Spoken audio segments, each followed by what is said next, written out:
What is going on, everyone? Welcome back to the YouTube channel.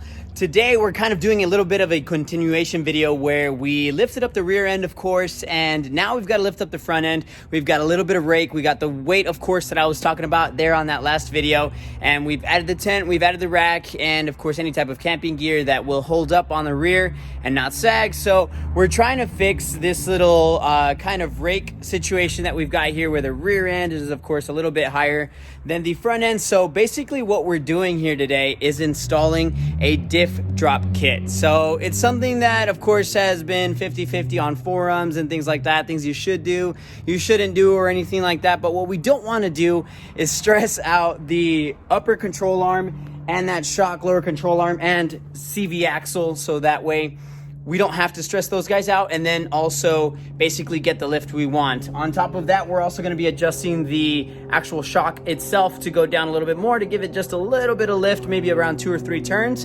and that should be it for us. So it's something, like I said, that people have kind of been 50-50 about. You'll mess up your angle, yada yada, alignment, yeah, everything like that. But at this point, we're just trying to lift up the front end and then figure out how it goes. So we're going to use my truck as a test dummy, and then I'll let you guys know how that turns out here on Instagram. So again, we're going to be installing this kit. So this is a kit that I picked up from 4-Wheel Parts, something very easy, in about 3 days or something like that, and it's not really too much to it other than just pretty much installing. So we're gonna do that here for you guys today and show you guys the turnout. All right, guys, so this is pretty much all that comes in the kit: a couple spacers, a couple longer bolts, of course, and that way you can install this Diff drop kit a little bit easier.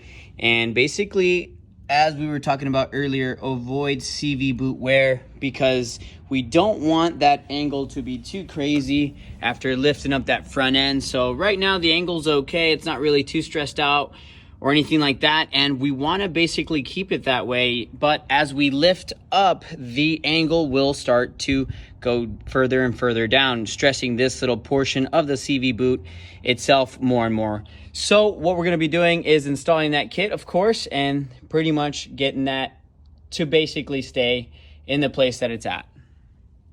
Alrighty, guys, first things first, of course, we want to remove the splash shield, or splash shield. Get that guy out of the way. So I'm going to do this with one hand, of course, as best as I can. This might fall on my face, so we're going to probably end up cutting here in just a sec. All right, guys, skid plate's off. So basically at this point, we just have to remove this nut right here, and then this bolt head, of course, right here. This guy's a 19 and this guy's a 22. So I have those guys out, ready to kind of just pretty much come out. You'll loosen these guys up. You'll take the bolt completely off and the nut, and this guy will drop. You'll put your spacer right in between here, and that'll be it. So first, of course, you do have to remove these radiator support brackets that I'm gonna go ahead and remove. Some people do, some people don't. I'm just gonna do it for safety reasons and get this out of the way. These guys are 17mm bolts, and there are a few, of course, on each side, and we're just gonna remove those right now.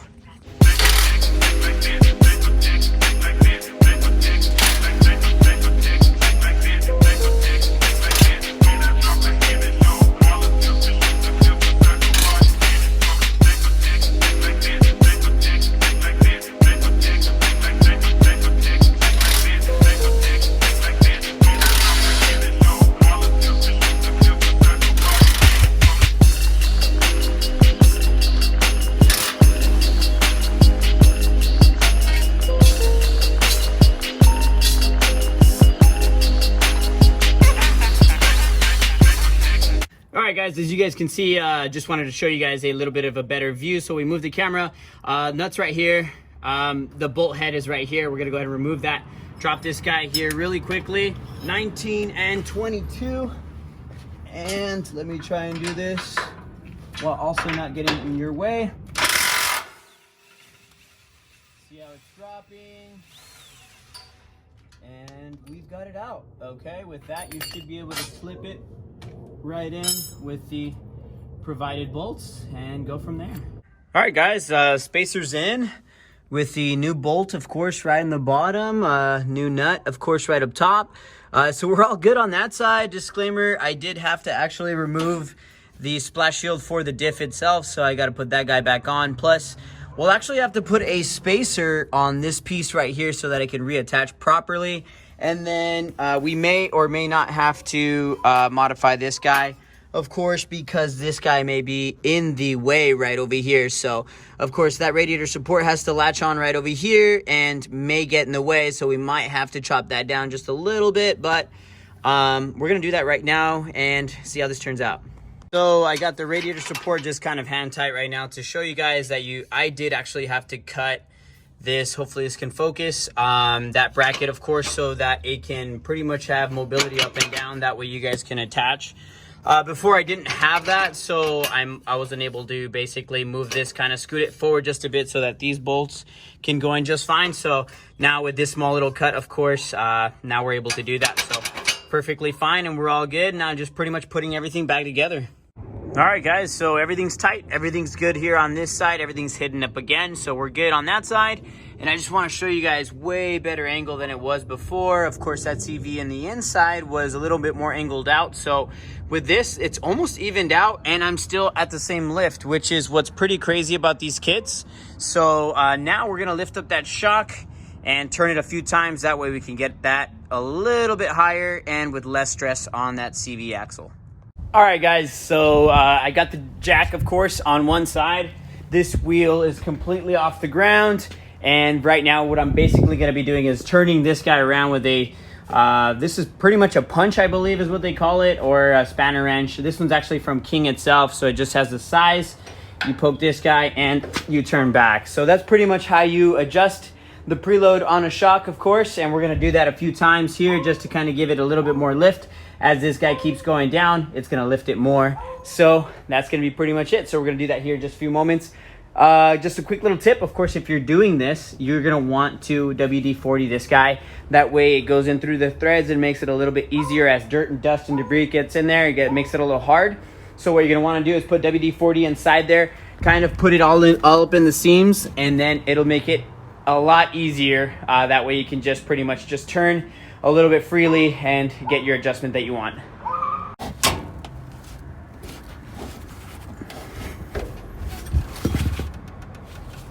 All right, guys, that's been it here for the truck. We're pretty much done. The kit's on there. I raised up the front shocks, and just to kind of give you an idea of where this is at, the driver's side is at 1 3/8 in basically thread exposed. So this much is 1 3/8. I'll put it right there.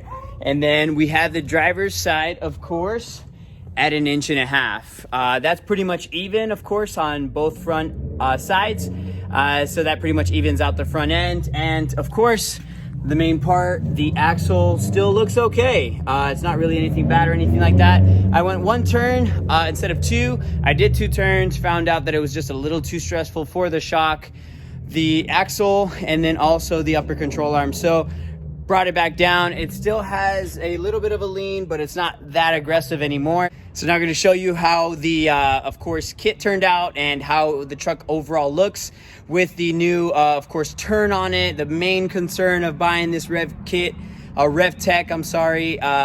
diff drop kit was to be able to raise that front shocks up a little bit more so that we can not have too much of an angle on the axle and basically get a little bit more lift out of it, which at this point has been very inexpensive and has helped me a lot kind of even out the truck. So if you guys have any more questions, any more info, of course, please feel free to comment down below. If you have any questions, I'll try and answer them, of course, as best as possible. Like the video, blow up the comments, of course, as always, and recommend it to a friend. Subscribe if you haven't already. Thank you guys so much. This has been John Goes Off-Road again here on the channel.